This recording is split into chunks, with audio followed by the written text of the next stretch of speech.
Hello friends, स्वागत है आप सभी का हमारे एनसीईआरटी नोट्स यूट्यूब चैनल पे। फ्रेंड्स, आज हम बात करने वाले हैं कक्षा 12 रसायन विज्ञान सेट नंबर 1 347 WA का सॉल्यूशन के बारे में। दोस्तों, यह वीडियो इसका दूसरा पार्ट है। हमने इसका पहला पार्ट जो कि अपने चैनल पर अपलोड करके रखा है। यदि आपने अभी तक उसी वीडियो को नहीं देखा है तो अभी आप हमारे चैनल पर जाइए, उससे पहले देख लीजिए, फिर इस वीडियो को कंटिन्यू कीजिएगा।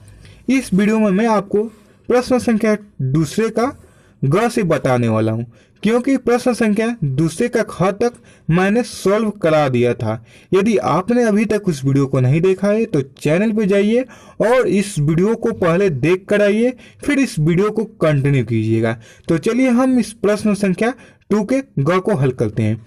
तो यहाँ पे पहले पढ़ लीजिए, जो कि दोस्तों सेट नंबर 1 347 WA का है। यहाँ पे ध्यान दीजिए, निम्नलिखित सेल के विद्युत वाहक बल EMF की गणना कीजिए। यहाँ पर अभिक्रिया दे रखी है जिसमें अर्ध अभिक्रियाओं के मानक अपचयन विभव निम्न है। यहाँ पर देखिए, कैडमियम का दे रखा है E0, कितना दिया है -0.40 वोल्ट, तथा सिल्वर का दे रखा है E0 का मान +0.80 वोल्ट। इसी के सहायता से हम इसको हल करेंगे। तो चलिए हम इसको हल करते हैं। तो दोस्तों, आपको इस प्रश्न को हल करने से पहले आपको कुछ चीज़ें पता होना चाहिए, जो कि मैं आपको बता देना चाहता हूं। तो देखिए, यहाँ पर पहले आप लोग ध्यान दीजिए, इस प्रश्न में ध्यान दीजिए। यहाँ पर जो कैडमियम है, जो कि कैडमियम +2 में चेंज हो रहा है, तो यहाँ पर हम लिखेंगे क्या, ध्यान दीजिए, कैडमियम जो है यह किस में हो रहा है, तो कैडमियम +2 में चेंज हो रहा है। तो देखिए, यह कब होगा, जब यह 2 इलेक्ट्रॉन को क्या करेगा, त्याग देगा। जब यह 2 इलेक्ट्रॉन को त्याग देगा तब इसे स्थिति बनती है। तो दोस्तों, जब कोई भी तत्व इलेक्ट्रॉन को त्यागता है तो यह अभिक्रिया जो होती है वह होती है एनोड पर होती है। मतलब दोस्तों, इसका जो है ऑक्सीकरण हुआ है, तो ऑक्सीकरण जो है एनोड पे हुआ है। तो इस बात को आप यहाँ पे नोट कर लीजिए। अब देखिए, इस प्रश्न में एक बात और ध्यान दीजिए, यहाँ पर ध्यान दीजिए, Ag⁻+2 जो कि Ag मतलब इसमें बदल रहा है, तो यहाँ पर हम इसको भी लिख लेते हैं क्या, Ag+ से जो चेंज हो रहा है किसमें, Ag में चेंज हो रहा है। तो यह कैसे हुआ, जब यह एक इलेक्ट्रॉन को ग्रहण करेगा तब होगा। तो दोस्तों, जब इलेक्ट्रॉन को ग्रहण करता है तो यह जो अभिक्रिया होती है वह अपचयन होती है, और ये कहाँ पे होती है, तो यह होती है कैथोड पे। ठीक है, कैथोड पे यह अभिक्रिया होती है।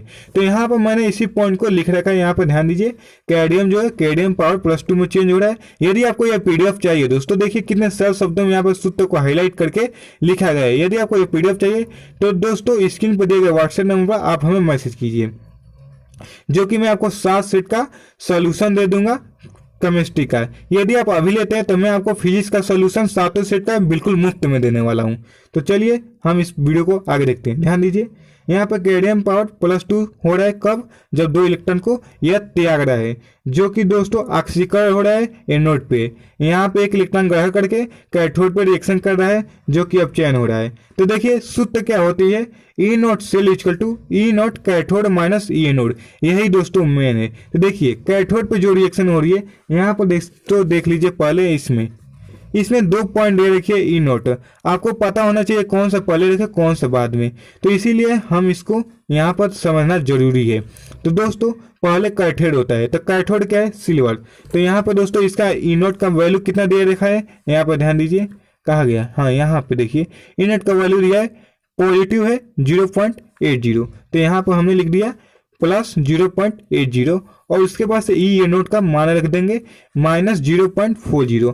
अब देखिए माइनस माइनस मिलकर प्लस हो जाएगा, और इन दोनों पॉइंट को हम जोड़ देंगे। ठीक है, तो 1.20 वोल्ट आ जाएगा। यही हम लोगों का हो जाएगा आंसर। तो चलिए हम आगे वाले प्रश्नों को हल करते हैं। तो दोस्तों, दूसरा का ग हमने हल कर दिया। दूसरा का घ देख लीजिए, स्कंदन क्या है, हार्डी सुलजे के नियम को स्पष्ट कीजिए। दोस्तों, यह जो प्रश्न है बहुत ही महत्वपूर्ण है, यह हर बार पूछा जाता है, तो इसलिए आप इसको अच्छे से समझिएगा। चलिए अब हम आगे वीडियो को देखते हैं। यहाँ पर ध्यान दीजिए, स्कंदन क्या है, हार्डी सुलझे को नियम को स्पष्ट कीजिए। मैंने इसका वीडियो पहले भी बना रखा है, यदि आपने नहीं देखा है तो जाइए, उसमें मैंने आपको अच्छे से समझाया है। चलिए एक बार मैं आपको और भी समझा देता हूँ। तो देखिए पहले स्कंदन को जानिए। यहाँ पर देखिए परिभाषा पकड़िए, जो कि सबसे आसान परिभाषा मैंने यहाँ पे लिख रखी है।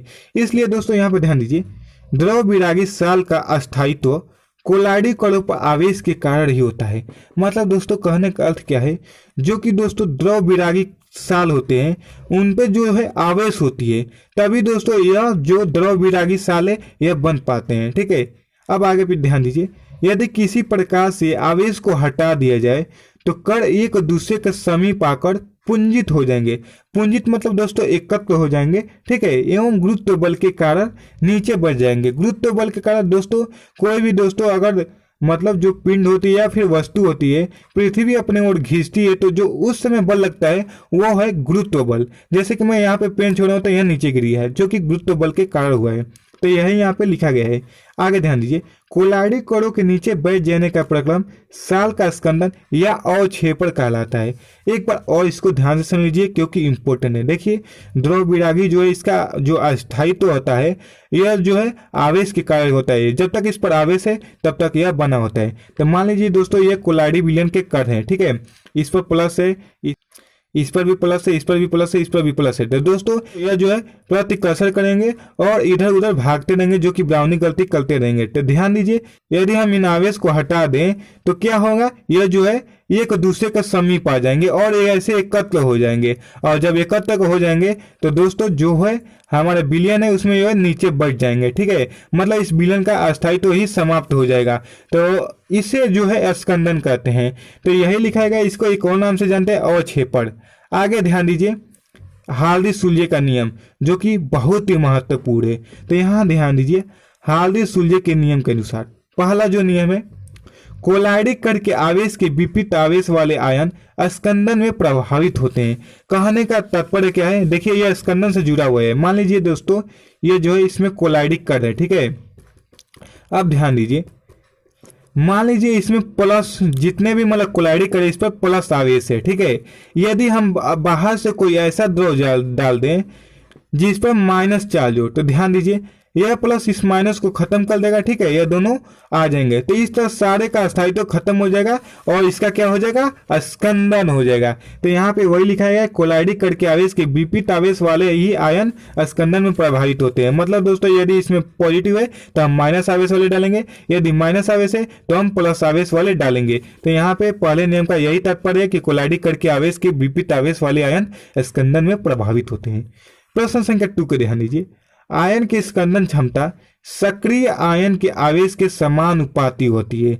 मतलब दोस्तों जो आयन की स्कंदन क्षमता होती है, यहाँ पर ध्यान दीजिए, सबसे ज्यादा होती है दोस्तों किसकी, एल्यूमिनियम की, उसके बाद से होती है मैग्नीशियम के, उसके बाद से सोडियम की। ठीक है दोस्तों, स्कंदन क्षमता जो है सक्रिय आयन के समानुपाती होती है। मतलब दोस्तों जितने ज्यादा हम उसके मतलब जो आयन डालेंगे उसके जो सक्रियता अगर ज्यादा रहेगी तो यह ज्यादा तेजी से जो है स्कंदन इसका होगा।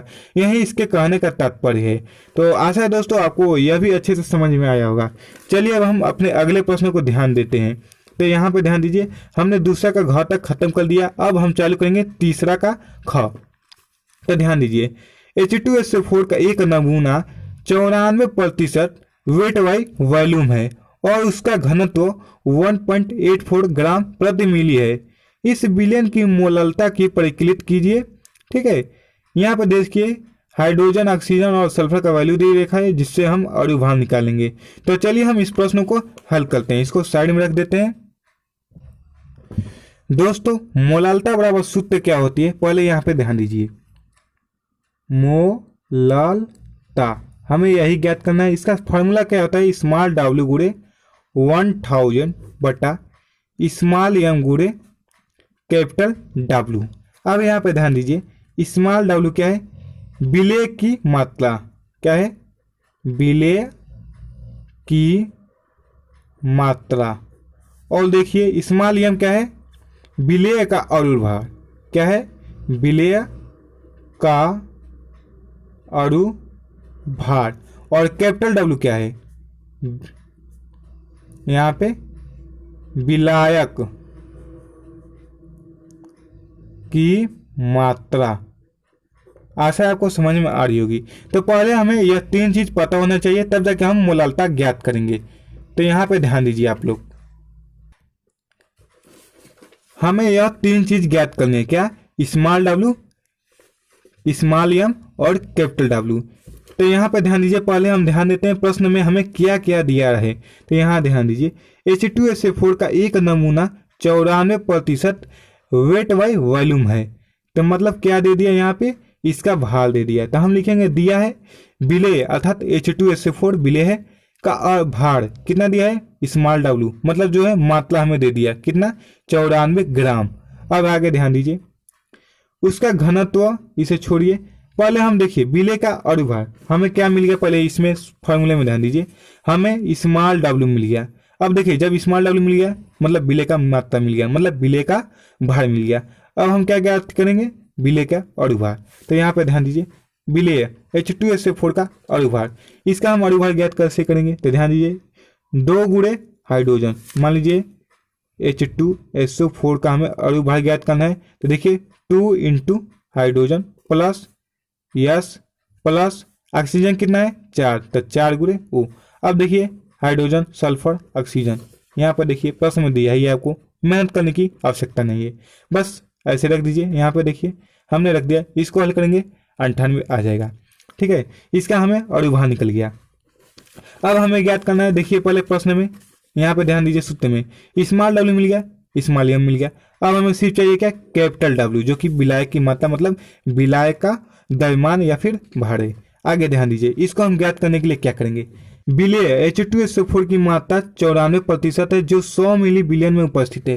कहने का तात्पर्य क्या है, यहाँ पे ध्यान दीजिए, मान लीजिए कोई बिलियन है, ठीक है, जो कि बिलियन है, इसमें जो है ए मतलब जो है विलेय मान के चलते हैं, ठीक है, इसमें जो है 94% है, ठीक है, 94% क्या है, विलेय है। आपको पता होना चाहिए कि जो बिलियन बनती है वो पर विलेय और विलायक से मिलकर बनती है।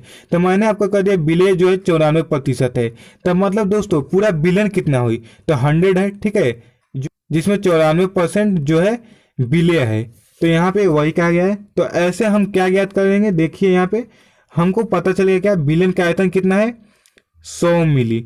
अब ध्यान दीजिए, बिलियन का घनत्व जो कि प्रश्न में दे रखा है, बिलियन का घनत्व 1.84 ग्राम प्रति मिली। तो यहाँ पे लिख देंगे बिलियन का घनत्व रो बराबर 1.84 ग्राम प्रति मिली। अब यहाँ पे आपको पता होगा कि द्रव्यमान बराबर सूत्र क्या होती है, द्रव्यमान बराबर आयतन गुणे घनत्व, फार्मूला होता है। अब यहाँ पे हम क्या करेंगे, आयतन और घनत्व का मान रख देंगे। यहाँ पे ध्यान दीजिए V इंटू रो रख देंगे 100 इंटू 1.84, इसको लिख लेंगे 184 ग्राम आ जाएगा।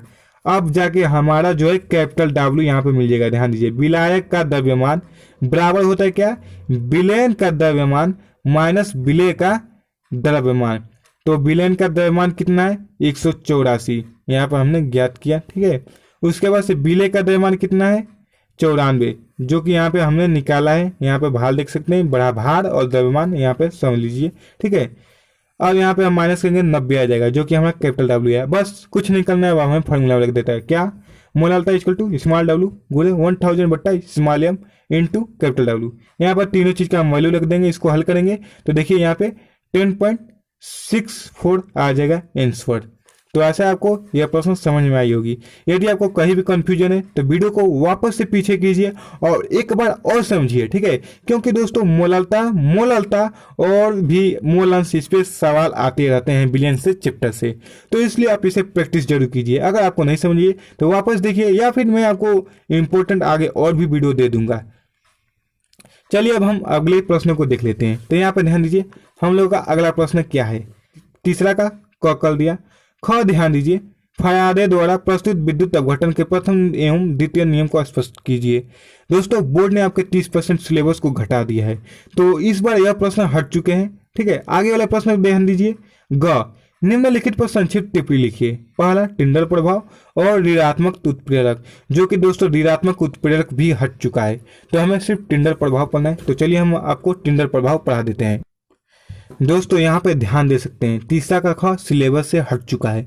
यह पीडीएफ मैंने कितनी सरल शब्दों में और यहाँ पे एक एक पॉइंट को नोट करते हुए बनाया है। तो इसलिए अभी इस पीडीएफ को पाने के लिए आप हमें स्क्रीन पर दिए गए व्हाट्सएप नंबर पर कांटेक्ट कीजिए। आप हमें 50 रुपये पेमेंट करके किसी भी माध्यम से इसका स्क्रीनशॉट लेकर शेयर कीजिए और मैं आपको 7 सेट का सॉल्यूशन पीडीएफ में सबसे सरल शब्दों में तुरंत भेज दूंगा।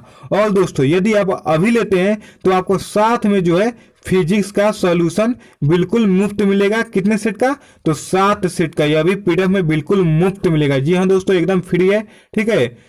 तो इसे लेना मत भूलिएगा क्योंकि दोस्तों ये बहुत ही महत्वपूर्ण है। तो ठीक है, तो 7 + 7 = 14 सेट्स आपको टोटल मिलने वाले हैं।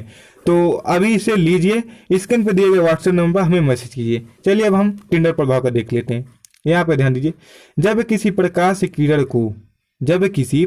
किरण को किसी कोलाइडी विलयन से गुजारते हैं तो प्रकाश किरण के लंबवत देखने पर प्रकाश का पथ चमकीला दिखाई देता है, जिसे टिंडर प्रभाव कहते हैं।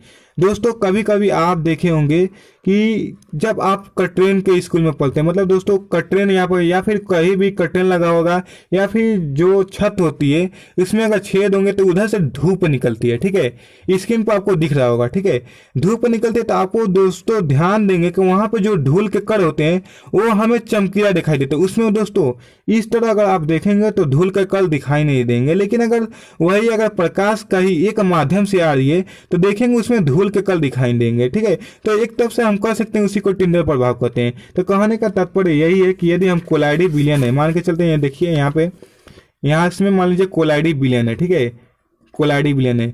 इसमें यदि हम प्रकाश किरण गुजारेंगे और इसके लंबवत देखेंगे, ठीक है, तो यह जो पथ होगी प्रकाश का यह हमें चमकीला दिखाई देगी। क्यों? क्योंकि इसमें दोस्तों हमें कोलाइडी विलयन नजर आएंगे। जैसे कि आप अपने घरों या छतों में देखे होंगे, कहीं भी अगर छेद होगा तो उसमें से धूप आती होगी तो वहां पे जो धूल के कण होते हैं वो हमें चमकीला दिखाई देते हैं। तो दोस्तों आशा है आपको टिंडर प्रभाव समझ में आ गया होगा। यहाँ पर ध्यान दीजिए, दूसरा ऋणात्मक उत्प्रेरक जो कि हट चुका है, इसकी चर्चा हम नहीं करेंगे।